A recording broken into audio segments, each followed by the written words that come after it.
আসসালামু আলাইকুম ভিউয়ার্স, আশা করি তোমরা সবাই ভালো আছো। আজকে আমার ভিডিওর বিষয় হচ্ছে কোণের পরিমাপ। এখানে কৌণিক দূরত্ব কাকে বলে সেটা বোঝাবো। একটি রশ্মি আমরা কোনটাকে বলি? এটা হচ্ছে একটি রশ্মি, ঠিক আছে? এবং তার প্রারম্ভিক বিন্দুর সাপেক্ষে, এই যে এটাকে বলা হয় প্রারম্ভিক বিন্দু, নিচে এটাকে বলা হয় প্রারম্ভিক বিন্দু।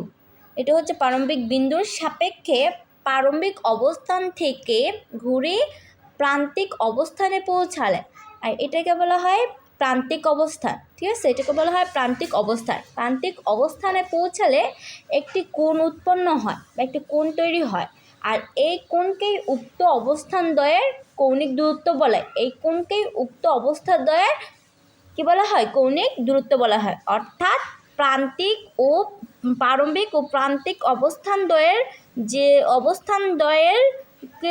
অবস্থানদ্বয়কেই বলা হয় কৌণিক দূরত্ব। তাহলে আবার বলি যে একটি রশ্মি তার প্রারম্ভিক বিন্দুর সাপেক্ষে প্রারম্ভিক অবস্থান থেকে ঘুরে একটি প্রান্তিক অবস্থানে পৌঁছালে একটি কোণ তৈরি হয়, এবং এই কোণকে উক্ত অবস্থানদ্বয়ের অর্থাৎ প্রারম্ভিক ও প্রান্তিক অবস্থানদ্বয়ের কৌণিক দূরত্ব বলে। আমরা আরেকটু ভালো উদাহরণ দিয়ে এটা বুঝে নেব। এই হচ্ছে একটি কি কৌণিক দূরত্ব।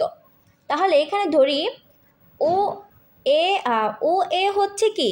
ও এ হচ্ছে প্রারম্ভিক রশ্মি, এবং ও বিন্দুর সাপেক্ষে ঘুরে